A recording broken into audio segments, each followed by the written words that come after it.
Do you want a highlight that will stand out from the old mold? Rising Recruits is here for you. Professional title screens with easy-to-read important information, use of multiple camera angles, professional graphics that emphasize your skills for coaches to see, 4K and high frame rate cameras to capture all the action. Call, email, or visit Small Moments Productions online today.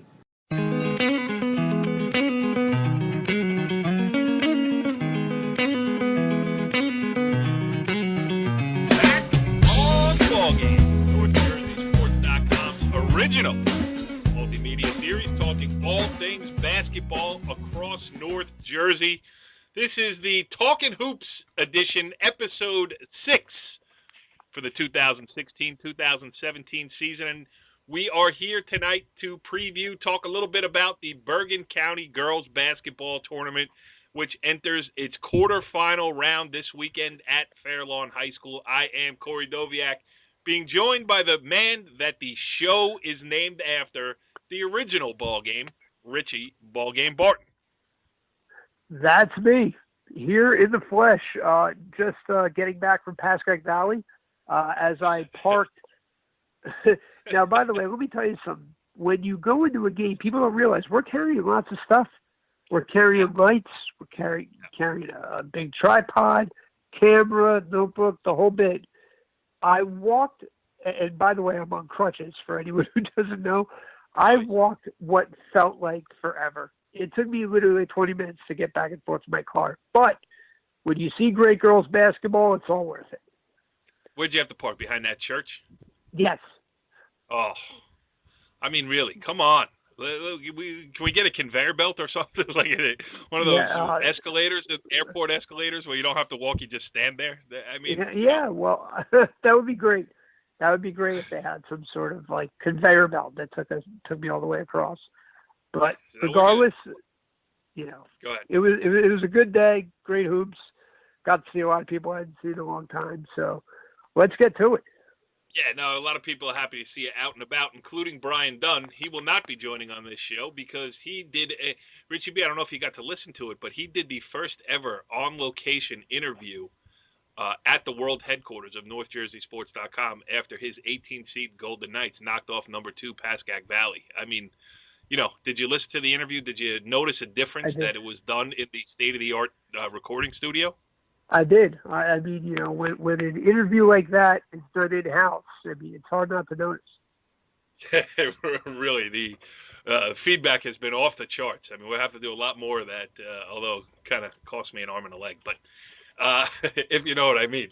Hey, there's only a few people who really know what I mean in that type of circumstance.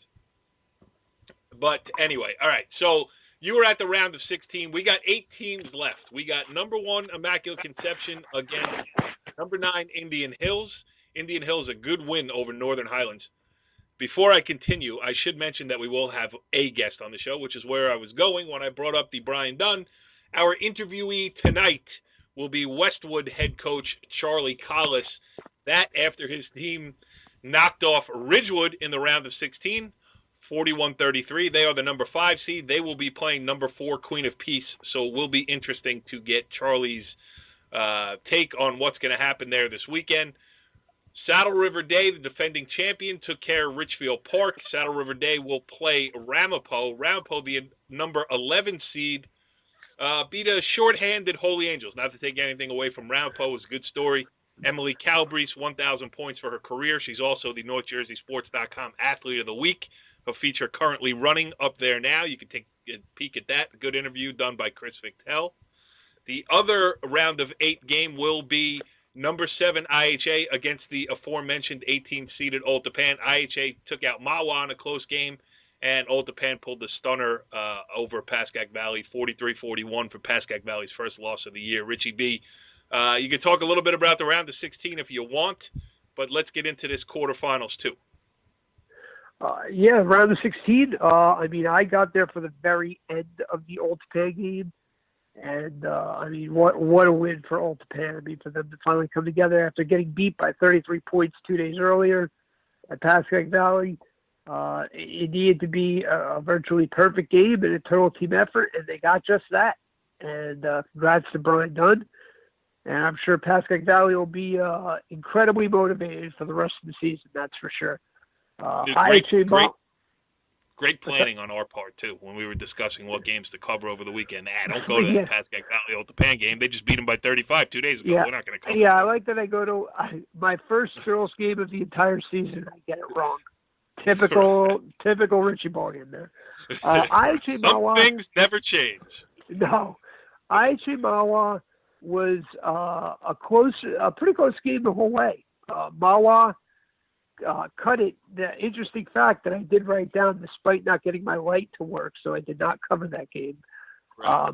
But Mawa had, in the second half, Mawa cut it to 3 or less points 6 different times on all 6 of the ensuing possessions IHA scored.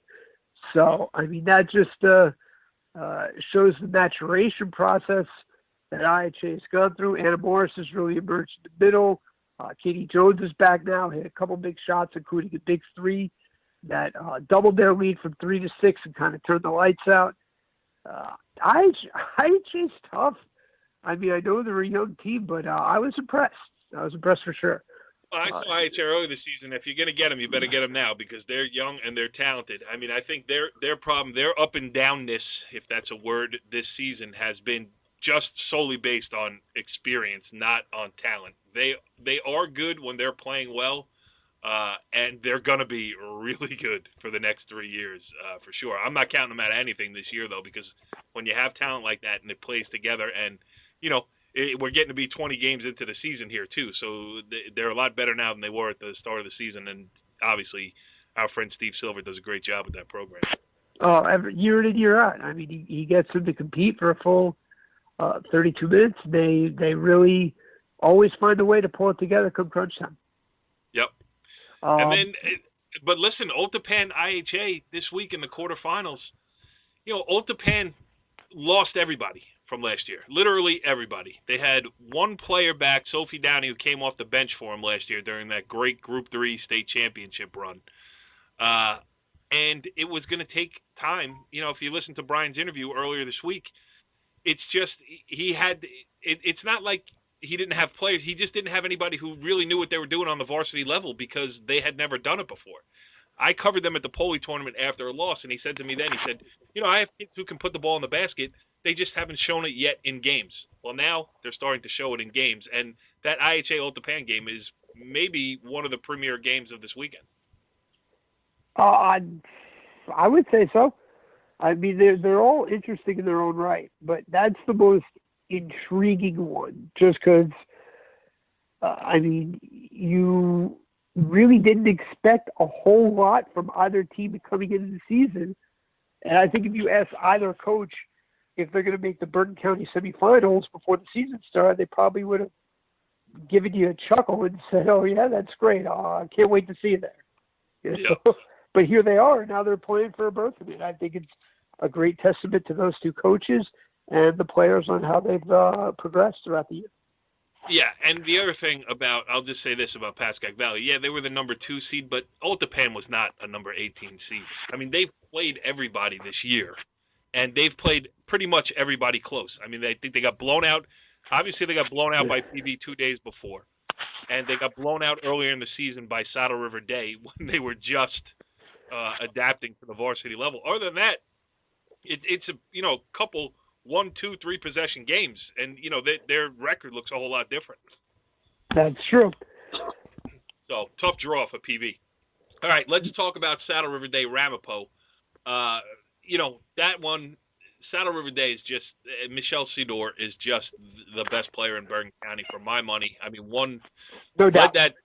led that program to a county championship as a freshman. She's a sophomore now, so. And for Ramapo, who's had an up-and-down season, lost some games that raised some eyebrows, they seem to be playing their best basketball of the season right now, full of confidence. A tall order against Saddle River Day, but I guess anything can happen. Yeah, and then you get, where Saddle River Day has really come on is, A, they've beefed up their schedule big time. Yep. And B, Jenna Jordan has really emerged in the middle as a double-double machine. And I don't think they have quite the talent level of the complement players they have last year, led by Danny McMahon, who is just all over the floor.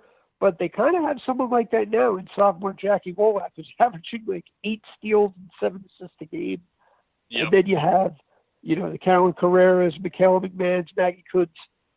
If those players can step up and just get 6 to 8 points, I still have Saddle River Day as the favorite. If you're asking me to pick the tournament right from here, I think Saddle River Day is the team to beat still.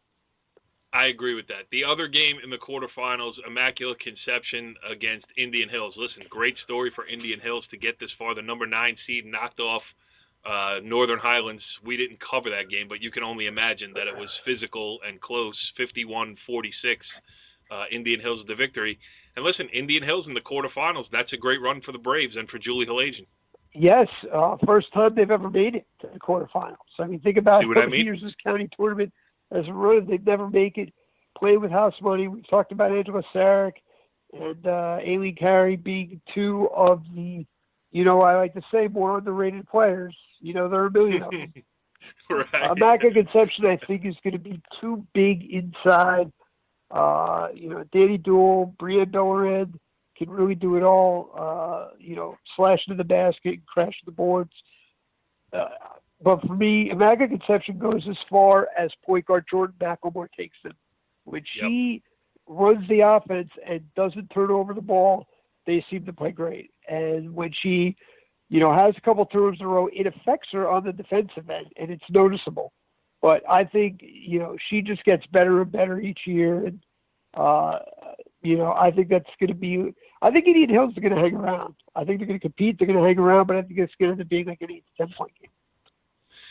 All right, that is the Bergen County Girls Basketball Tournament at a glance. Let's go deeper now as we welcome in our guest for the evening. Joining us on the Complete Performance Baseball Academy hotline is none other than Westwood head coach Charlie Collis. Coach, thanks for joining us here on the Ballgame. Thank you very much for having me. Good to hear from you guys. Yes, well, listen, it's a good time to be a Westwood Cardinal. Big win in the Bergen County Tournament, round of 16. Big game coming up in the Bergen County quarterfinals. Big season so far. 1 loss only against, just before we get into the specifics of county tournament and everything else that's going on, just give us a little state of the Cardinals here, coming into the home stretch of the season. We're feeling very good at this moment. We've been, our team has been a little bit unique in that, we thought we were a decent, somewhat strong team coming into the season. And, the way this group has played, they've completely elevated the expectations for themselves and raised the bar. And, now they've put themselves in a great position to make an even further, deeper run into the Bergen County tournament. Yeah, it's not often that a small school loses a Division I player and then just keeps on keeping on. I mean, that, Jade Hines-Clark doing good things at the University of Richmond. And usually, when you talk about a small program, well, hey, that was a nice run while we had her. Not the case at all this year. Yeah, I think that a lot of people maybe didn't realize last year was that, all the pieces around Jade and Sam were pretty much brand new. Kids that had very, very little varsity experience. And, with Jade being out last year, injured for a handful of games, and then, a lot of kids were able to get a ton of experience last year. And a lot of those kids that were playing last year, all came in now with a year under their belt. And that experience has paid off big time. Yeah, absolutely. Go ahead, Richie B. You got to see the Cardinals up close and personal this past weekend. Well, I was even going to touch further on that because last year, I feel like, those players, the Olivia Cassidy's, Rachel Bissett, Shannon Monahan, they were role players that were happy to defer on really both ends of the floor. They just didn't want to make a mistake. They just wanted to keep everything moving. Now all those players are so much more confident and aggressive, and that, really lengthens your team, both offensively and defensively. Charlie was laughing there. I think those kids were forced to defer by the head coach. But anyway. Well, yeah. Well, Olivia's not having her last year was, she's a huge piece to the puzzle as well. That having another 6'1" body, she's made herself our rim protector this year. I think she's at this moment, she's the second leading blocker in the state of New Jersey. And she is, she's a tough kid to get past. And when anybody scores a basket on the opposing team, she feels guilty for it.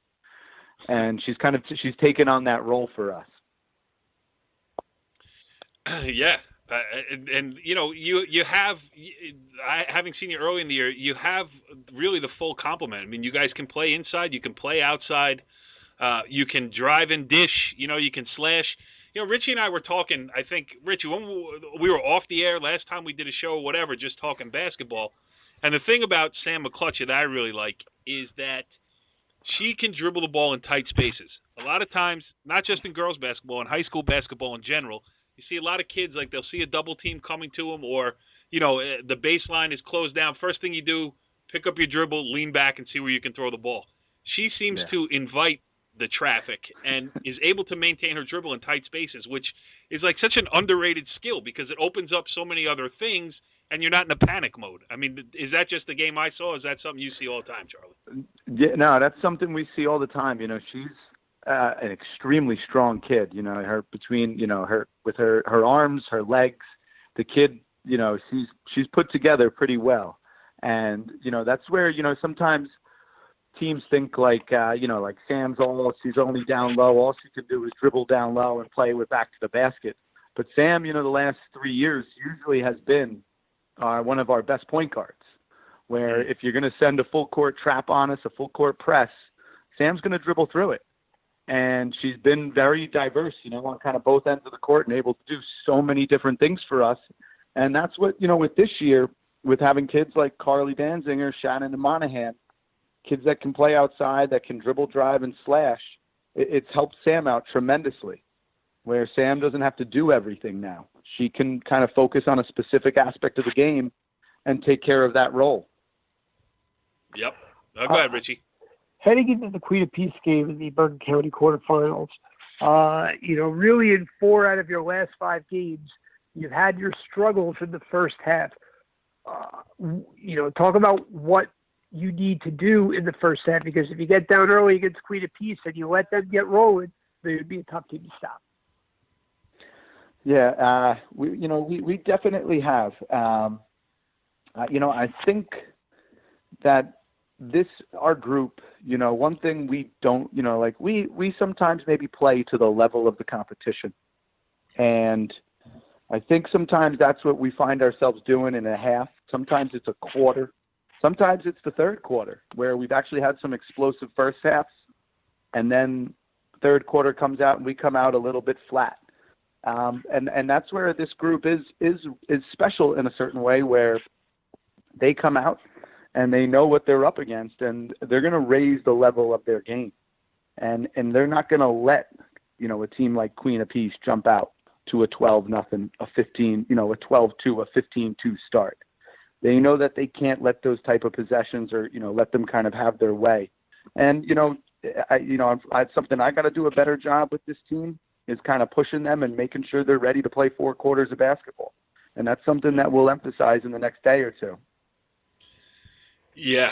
Just what kind of opportunity is this for, listen, not that you have anything to prove. I mean, you went to a state final a couple years ago. I mean, you've established a program that wins year in and year out. But when you get this deep into the county tournament and you're playing an opponent that is this highly thought of,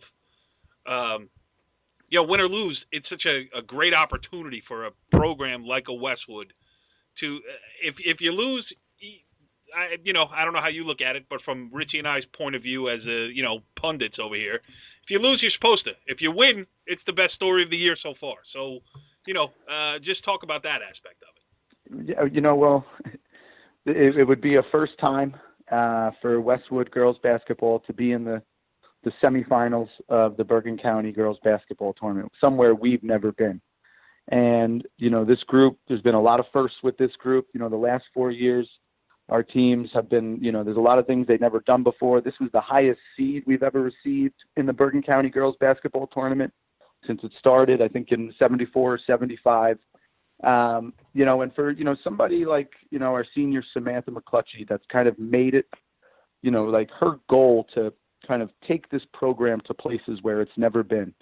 And, her leadership has been impeccable the entire way. And, this is just something that she's going to take, she takes it personally and she takes it with her team, and she's going to push those kids to do whatever it takes to get us to that spot. So it would, absolutely be an amazing accomplishment. And, something, just one more reason for kids to come to Westwood High School and play girls basketball. Yeah. Richie B and I also say that if there was a Barton's Best Award for nicest kid, nicest athlete in Bergen County, Sam McClutchy would certainly be in the conversation. Listen, I got a little bit of a beef with Sam right now. Okay. I do. What happened? Talk to her. I went to give her and Rachel Busanich athlete or player of the day T-shirts after the win over Ridgewood. Rachel's very appreciative. Sam McClutchy, she's like, I don't know if I should have another T-shirt. My dad says I'm taking too many T-shirts to college. Hey, player of the day T-shirts, they don't grow on trees. I gave her one, but I did reluctantly. Rachel Busanich, favorite athlete. Boom. Yeah, but again, Richie B, you're a day late and a dollar short because I gave them both T-shirts a month ago. So that's why, again, only proving my point that Sam McClutchy is the nicest kid in Bergen County. She didn't want to take two from the organization known as North Jersey Sports Times. All right, I think Sam would rather another basketball player in Bergen County have the T-shirt. She was just being kind. I bet you someone else does now. That's probably true. Hello, Charlie Danziger. So, Charlie, talk specifically about this game here. I mean, well, we're not even going to touch on the Ridgewood game. It was a nice comeback for you.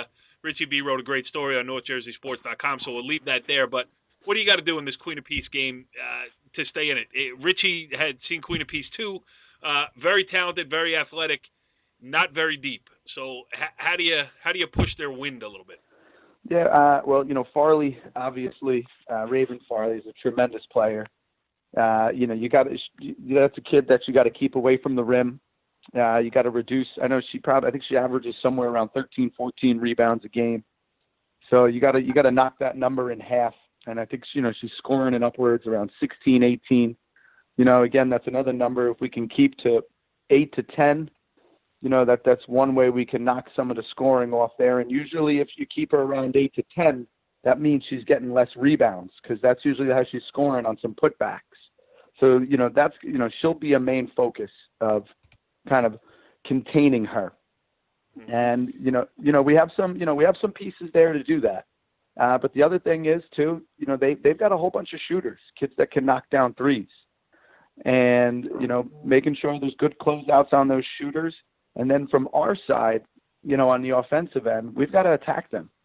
And, whether there's Raven Farley there in the paint, whoever it is, we got to go after these kids and get in there and go right at them because as far as I've seen, there's 6 of them. And I think that's a clear advantage to us is there's only 6 kids on their team. We've got 12. Yeah. Richie B, this is the point of the conversation where I would say thanks for joining us, Charlie Collis, but he's our only guest, so ask him another question. I will. No sleeping tonight, Charlie. We got business to attend to. Oh man, I thought there was.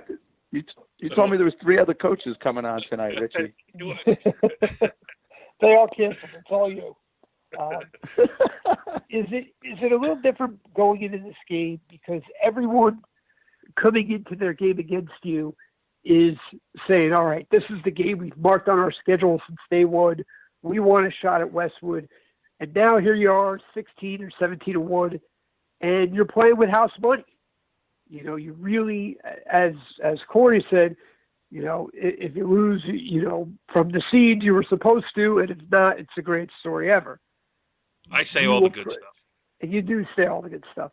Is that an approach that you've, kind of harnessed, or are you embracing that, saying, hey, let's just, finally the pressure is off us. Let's just go out and play the way we're capable of playing? That hasn't totally been the approach here. We try to look at this as a little bit like it's a 5-4 game. And, when I see a 5-4 game, I look at the NCAA tournament. A lot of times that game's a pick'em. That game could go either way.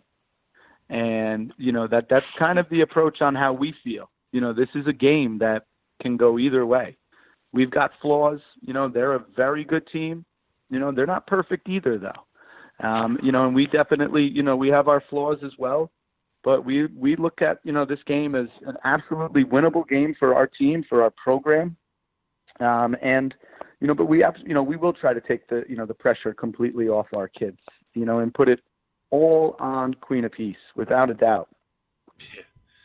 Yeah, but I think you have the right approach here. I mean, you're saying to your kids, like, hey, don't think that just, we can win this game. I mean, I don't know if you want to say should win this game, but, I mean, certainly you've proven enough over the last few years that you're not out of your league against anybody left in this tournament. So I think that's the right approach. If you say to your kids, hey, just go, it's all lollipops and ice cream here. Whatever happens, dribble the ball off your foot and I'll clap for you. That's not the case. Don't turn the ball over. Get them in foul trouble and let's go win. It's the third time we've been to the quarterfinals in 4 years. And Sam McClutchy's been there. This is her third time. These kids, they want more. They want to get to that next round. Yep. And that's where like you're saying, like maybe you don't say this. Maybe it's not a game we should win, but this is a winnable game for us. Yep. We're in a good position here. And we have some reaction to Richie Barton's last question.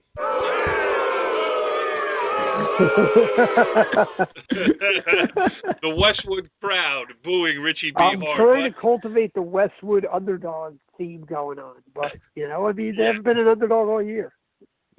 Charlie, I apologize. See, did you feel my instincts there? I said we should have cut the interview off, and then Richie B asked you the worst question of the year. No, I gotta stick with my gut here. You got one. That's for sure. All right, Charlie, we're gonna let you out of here before this thing devolves any further. But thanks for coming on late night. Thanks for hopping on late. Hey, it's been your team is a fun team to watch. Your team's a fun team to root for, and good luck going forward. The rest of this tournament and then into the state tournament, and we will certainly catch up with you again. And do us a favor and find out who Sam McClutchy gave that T-shirt. I will, and thank you very much for having me. It's always a pleasure talking to both you guys. You guys do a very nice job. All right, Richie B. Interesting stuff there with Charlie Collis. And just judging by your conversation there, I think you feel like Westwood has a legitimate shot in that game. If you ask me, who's going to win that game, I'm going to say Westwood. Hey, hold on. Hey, Richie, who's going to win that game? I say Westwood. Well, you only said if I asked you. I just think it's a bad matchup for Queen of Peace. I mean, it depends which Queen of Peace team shows up, really, because the one that showed up against New Milford, they came out in the third quarter like gangbusters, blocking shots, getting steals, hitting threes, slashing them. And I'm like, this is a team that could win the county tournament. The problem is that they played like that for 5 minutes, and then 5-6 minutes actually, and then all of a sudden they had 3 or 4 minutes where they were not very good, and that's putting it mildly. And head coach Gio Fontaine, we talked about that. He said, if we don't get consistent real soon, we're going to be watching another team celebrate again like we did with Denver's. And that's perfectly put. Westwood, the thing about Westwood, you know which team's showing up. Queen of Peace, You have no idea. I'll take consistency over the roller coaster type of play any day.